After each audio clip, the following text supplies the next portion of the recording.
You are the owner of Optimus Consulting, and you've been a speaker and a facilitator for 30 years. You've done a TED Talk, which I think is phenomenal. I actually saw the 15-minute one. It was great. You're a bestseller of 6 books. They're kind of all here.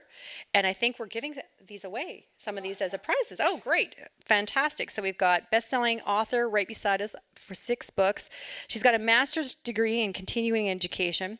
There is a crazy list of things that we're going to get to in the whole question and answer period. So I'm not going to tell you right now because we're going to get to it right now. So with that being said, let's give a round of applause and let's get shaken with Patricia.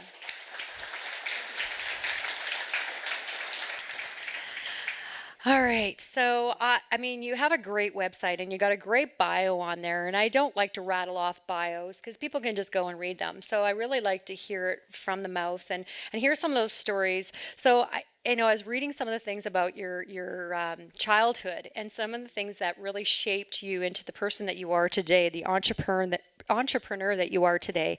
So share a little bit of that upbringing with us and how that influenced you on your career path and your life journey. Well, yeah, I will tell you a few things about that. And when you think about entrepreneurial beginnings, the thing that really pops to mind for me is actually an event that I organized when I was about 8. I'm a farm girl. I grew up on a farm about an hour east of here, and I think that's part of what defined me greatly. I am of the land. I am in the land. That land was in our family for 104 years. And so I feel like I'm very grounded as an individual. And also, how many of you grew up on farms, have some farm connections? Okay. So you know what it's like to have to entertain yourselves, right?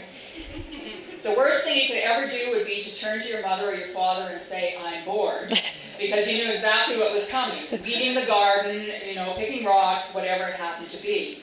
And so we learned to entertain ourselves. And I used to, put a notebook in my back pocket and go out and write poems and stories out in the pasture, and I'd send them off to the Western Producers. That's where I was first published, in the Young Cooperators page on the Western Producer. You were looking at Princess Dale right here. We had to have pen names. I have no idea where that came from, but that's the name. And I had a family, from a family of 6 girls and mom and dad, so we learned very early on to share, particularly the bathroom. You move 8 people through one bathroom in a very small farmhouse. And we learned to figure things out. We also had 6 cousins up the road, so a dozen of us in and out of each other's houses and pockets. This time of year, we would be building rafts and heading off to the slough for the day. Some of you probably did that. I have no idea how our parents actually let us do that, because some of those sloughs were like 5-6 feet of water, and we're out there, just little kids doing all this stuff on our own, but we survived. But the event that I remember is my cousin and I wrote a play, and we cast ourselves in the role of the dog and the cat, and we sold tickets to this event. To everyone in the neighborhood who came through had to buy a ticket. We knew how things worked with the Anglican church women and so on, so we had to have refreshments. We had to have a raffle. We made clothes for the Barbie doll. And we battled back and forth. This took like 6 weeks through the summer to bring this whole thing together. We actually at one point had a mailbox at the mile corner, halfway between our house and her house, and I would cycle up there and I would leave her a message, and she would cycle down and she would pick up the message, and so we would spend all day going back and forth like this. And we'd fight. Before texting. We'd fight, yes. We'd go our separate ways. But anyway, the big event came. People came. It was over in less than 6 minutes, I believe, not including the egg salad sandwiches. And I remember particularly the draw, because our bachelor hired man won the draw for the Barbie doll. And I can still remember the look on Dick's face when he realized Barbie was going to the bunkhouse. What am I supposed to do with this? But I think that upbringing really had a lot to do with my creativity. Coming up with ideas, thinking up things to do, honing skills like writing and planning events. And it was further honed through those years by the 4-H program. I begged and I pleaded with my mother to start a 4-H club.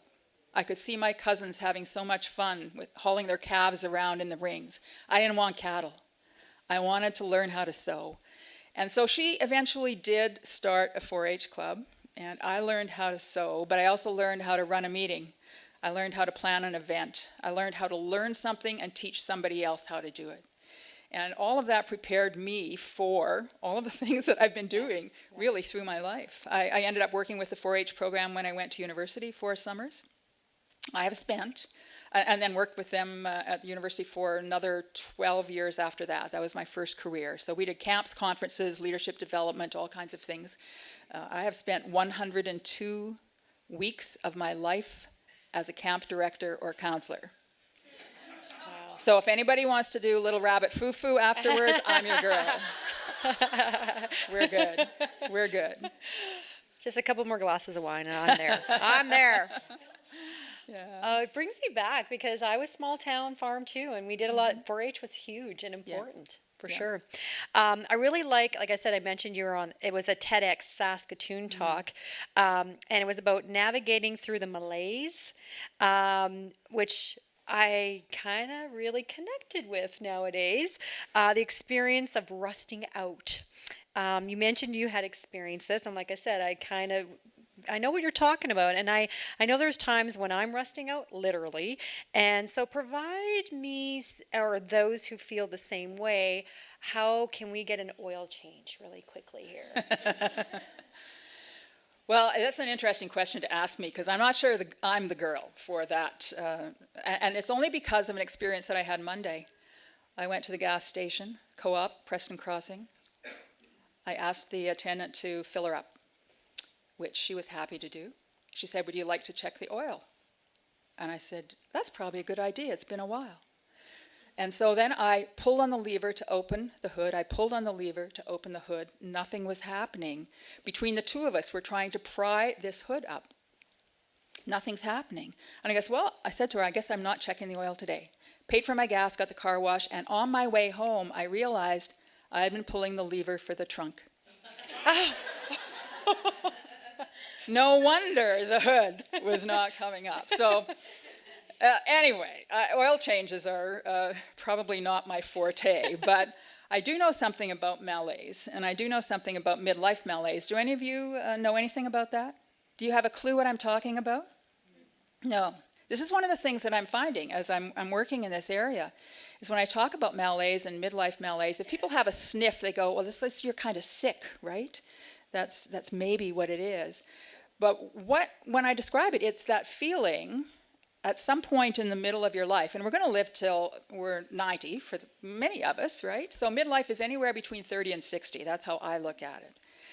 And it's that time when you look around and you go, "Well, life is it's good." You hear the quotes around, it's good, but it's just not great.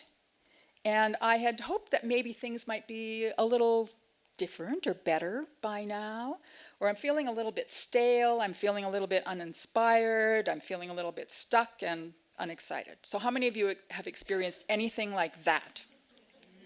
All right. So good news is to know that you're not alone in that. And this is one of the first reactions that I have from people when I talk about that, which is, "Oh my God, there's a name for this. There's a name for this. I thought it was just me." A lot of people would give their eye teeth to have the kind of life I have. I don't feel like I actually could even justify aspiring to something more than this. And so it's what do you do when you find yourself in those circumstances? And I did find myself in those circumstances, about the turn of the century. Remember the turn of the century? Yeah. It's not the horse and buggy. It's pre-Google, pre-Wi-Fi, all of those kinds of things. Lots of things going on. I've been married for 25 years. I've got 2 kids. I've got who are about to leave home and head off on their own. I just finished a master's program. My business is humming along and so on. So you think lots of things are good. But I had that feeling like, it was just a bit of a gray cloud around my days. It wasn't that black cloud of depression, but just, that uneasiness. And when I started looking around and seeing what it was, I identified it as that. And I started to look to see what people were doing with this. How do you change the oil when, it needs changing? And I found people doing a couple of things. Some people were just resigning. They're going, well, that's the way it is when you're 40, 50, 60, you work in public service for the Chamber of Commerce, whatever it is, this is it, right? Some people were blowing things up. They're going, well, I'm not going to put up with this. I'm going to, get out of this job, get out of this career. I'm going to sell my business and move to Tahiti and start a dive school, right? I'm going to do an Elizabeth Gilbert, heat, pray, love thing, head off around the world, or whatever. But I looked at those for myself and I go, I'm not prepared to just give up, resignation. Neither am I prepared to blow things up because there's a lot of things that are good. So if I'm not going to do one or the other of those, what's my option? And the option that I discovered is one of exploring and finding some way to move through. And exploring is interesting in itself because it will not be hurried. You can't say, I'm going to have this figured out by a week from Tuesday and good to go. And so for those of you type A's who are here, hang on, it's going to be a bumpy ride, right? Yeah, no, it's not fun being stuck in the swamp, but it's not necessarily fun just giving up, and it's not necessarily fun blowing things up and dealing with the collateral damage that comes from that. So the thing is, it's looking around saying, okay, now, at this point in my life, and welcoming that business of malaise as an indicator. So that's, on our cars, we have the oil light comes on, and you go, oh yes, maybe I should do something about that. Well, there's not that kind of thing in our personal lives, particularly, but we get these nudges, we get these twinges, we get these little feelings, and so paying attention to those and welcoming them as a catalyst for looking at what comes next is really what I'm doing with people. And so the oil change is really paying attention to that and then starting to go out and look for things that have the potential to add a little more juice. Sometimes they're in your workplace, sometimes they're outside your workplace, they could be in any arena, but if you can find something, what will happen is that when you get more excited and energized in one arena, it spills over in others, or it informs other arenas, say, okay, I really have to do something about this now, because I can see again how life could be, exciting or juicy. And in my case, it was the art, it was the painting, that was my juice, that was my oil change, was trying to try my hand at watercolor painting and learning how to do that. And I got very excited about that. I started sending a whole lot of resources and time and energy in that direction, and has taken me to places I wouldn't have anticipated. Yes, I see that. Yeah. I saw you have a number of different, if I got this right, books that wherever you've traveled that you've done sketches of. Is that or certain paintings as well that you? Well, I have a lot of sketchbooks at home. They're all over the place. I take my sketchbooks and my paints with me everywhere I go. I travel for business to speak at conferences and so on. Or when Dave and I travel a lot. Just for pleasure. And so a few years ago they were backing up, so I started a fine art website, patkatzart.com, if you want to check it out, and started putting some of my paintings and work out there. And then I actually screwed up my courage. I'd published 5 books before this, but they were all about stuff that I speak about, wellness and appreciation and encouragement and balance and all of those kinds of things. So I decided I was going to publish a book called Sketches of Saskatoon. So collect my sketches that I've done around this community here and put them in a book and put them out there. Well, that was daunting. It was terrifying, actually, to take my art, because in the world of art, there are critics, right? That's like their name. They're not called reviewers even. They're called critics, right? So their job, presumably, is to pick holes in things. So it was a real stretch, but it was so well received. I was amazed. The first print run sold out in 9 months. I reprinted again. It was on McNally's bestseller list for on their annual list for 3 years. Well, I know I was a supporter and I bought. Yes, I some from appreciate you, and that. I gave to my clients, and I know the chamber does the same thing too. So it's a great little gift for people that think we're just a horse and buggy town. There's some beautiful sketches that you've done in there. So yes. So as I mentioned, and I have been mentioning that I looked at your bio, and you talk about reinventing and finding that juice and becoming an artist. I mean, you've been a coach, a facilitator, an author. You had your own TV show. And you're a songwriter. You were with Carrie Catherine and created a song, co-wrote and created a song together. I mean, the list goes on.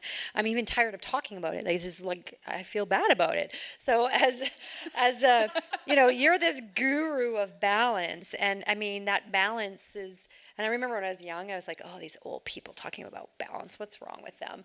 But now I'm there and I'm that person that's like, balance, that's that holy grail. What is it really about? So give us a little bit of insight.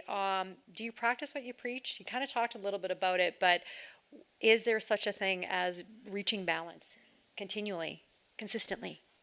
Well, I think the biggest problem with it, and you know, there will be people who will take the opposite side, say, well, balance is impossible, right? And then people will say, well, you know, balance is possible, and as a great debate goes on. And what's not really balance, it's work-life harmony, it's integration, whatever it is. But the fact of the matter is, we experience times in our lives where there are pieces of us that want expression, either as parents or as career people, or in terms of our own personal interest or what we want to do in the community, that are in conflict. And so when we experience that not enoughness of ourselves to go around, that's the problem. That's the problem that we're dealing with. And I think one of the mistakes that we make around this is that we think of balance as a fixed point that we could sometime achieve. It's an end product, it's an outcome, when in fact I see it more as an intention, a direction. Am I moving in a more balanced direction? Am I approaching my life with a balanced intention, as opposed to being so extreme in these areas that I put myself in a position where later I am bound to have regrets in areas that over a lifetime will be important. So I would encourage people to be easier on themselves, to be more compassionate on themselves. It's not, I find, that people don't understand what they need to be more balanced. I need to say no to that committee. I need to have a bath without, you know, kids breaking down the door on me. I need to sleep. You know, I'm tired. Maybe I should lie down and have a nap. Oh no.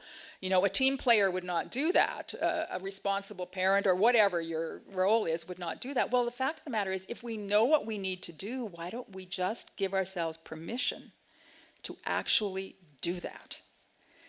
And that's the element that I think is missing, is permission. We promise ourselves we'll take a break later, we'll do something kind for ourselves later. When we're done, we're caught up, we're finished, which never happens, by the way.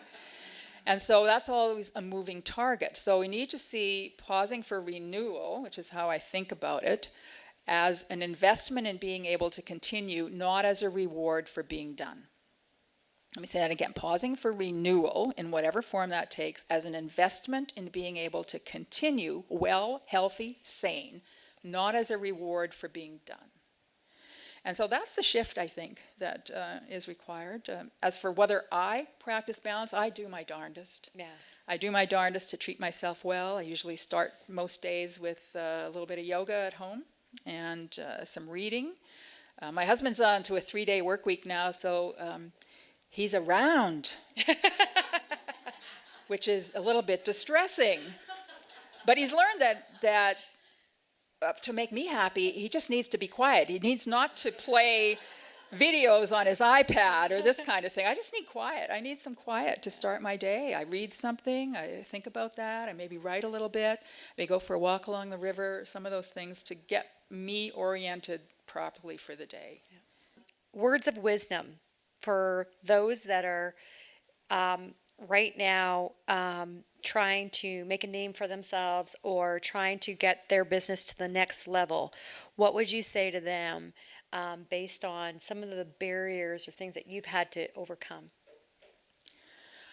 Well, a couple things come to mind on that point. One is find a way to add value and make a contribution.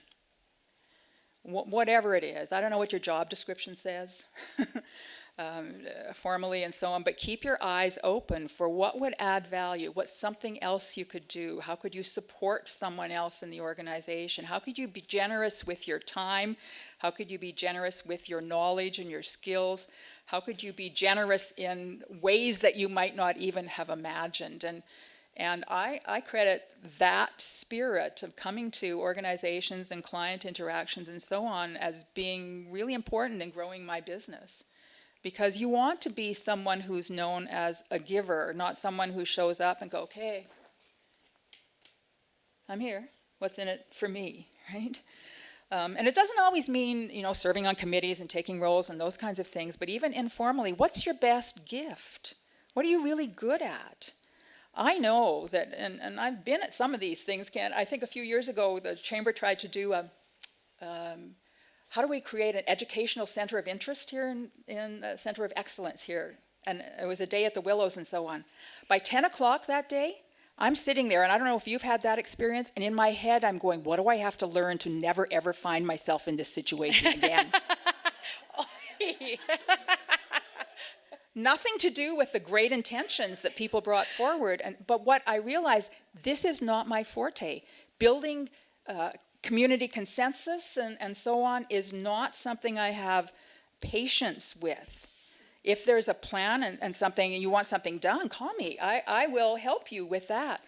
But know what you're good at. Know what you have a tolerance for. Know what feeds and nourishes you, and find ways to make that contribution.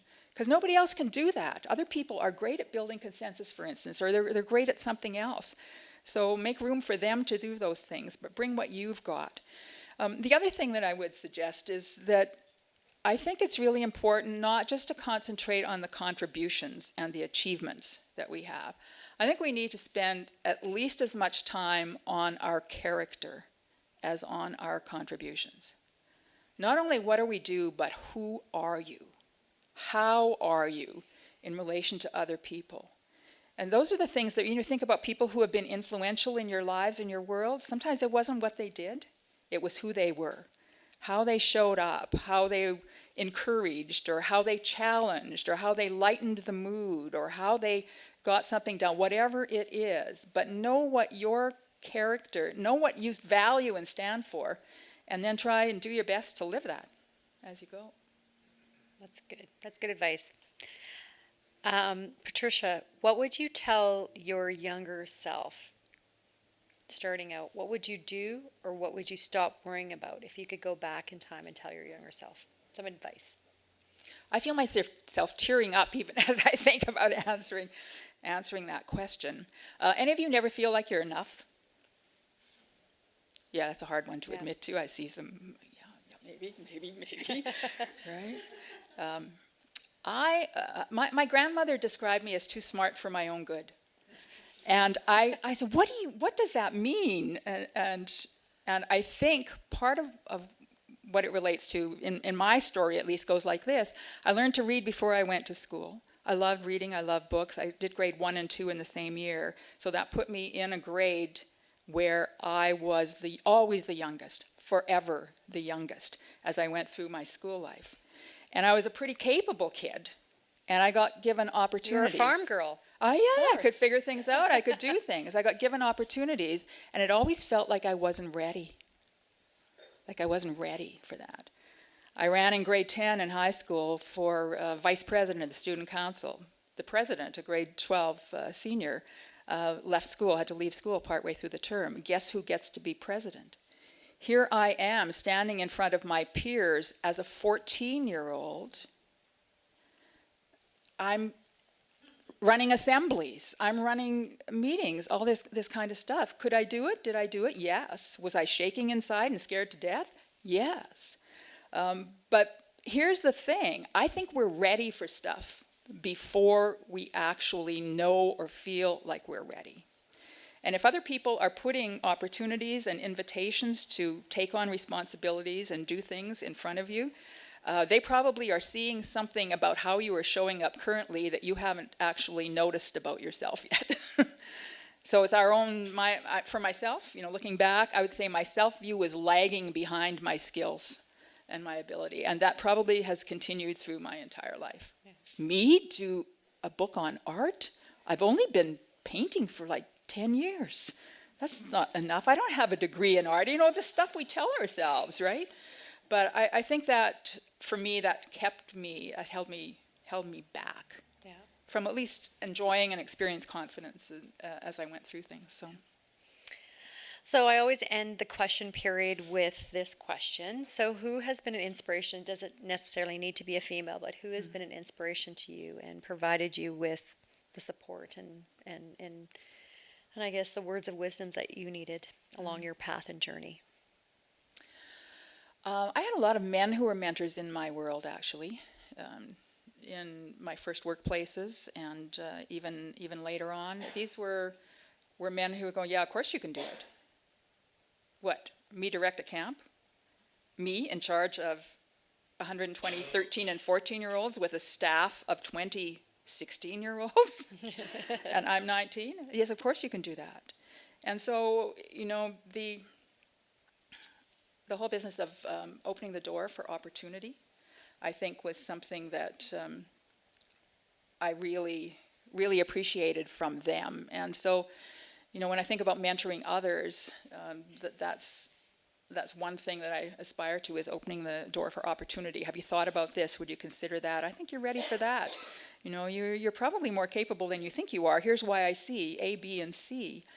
So people who did that for me really gave me the courage to try new things. When you talk about people who inspire you and so on, you're trying to go, okay, there must be someone that everybody would know out there, a name that everyone would know. I was in a session the other day with Betty Ann Hagee, the Women Mentorship Program, and she was referencing Margaret Thatcher relative to leadership. And I looked around the room and I thought, Margaret Thatcher was like 1975 to 1990. Well over half the people in this room weren't even born in 1990. So that's, I think, part of the challenge, is trying to find a figure or a person that everyone might know. But here's where I look for heroes, is in my immediate circle, and for inspiration in my immediate circle. My Aunt Eileen, I mentioned before, one of the kindest, sweetest, most encouraging, compassionate, loving, present individuals ever. Her example really inspired me. My girls inspire me. Our oldest daughter, who left a secure job to start her own preschool in Calgary and has made a whale of a success of it. My youngest daughter, who found herself a young mom without supports and without education, who found a way to live on her own and take herself back to university and get a degree in psychology, and live for that entire period of time, these last 8 or 9 years, a total of 3 weeks in our house. Otherwise, she was determined to do it on her own and has done a whale of a job on it. I'm inspired by people who just bring a lot of who they are to what they do. They bring their character. You mentioned Carrie Catherine before. Carrie Catherine inspires me. She's very creative, and she brings a lot of who she is and her skills to things that she cares about. Not just music, but building community and creating opportunities and connections. So I don't think we have to look far. We don't have to look in the big newspaper. I definitely don't look in the entertainment arena, where we get a lot, or even politics sometimes, if you're following American politics. But so the Kardashians it's not the big names. No. I have no idea why we spend so much time talking, thinking, even looking at stuff that they're doing, when their only contribution is whatever it is they've done to be famous, which doesn't really necessarily serve the world.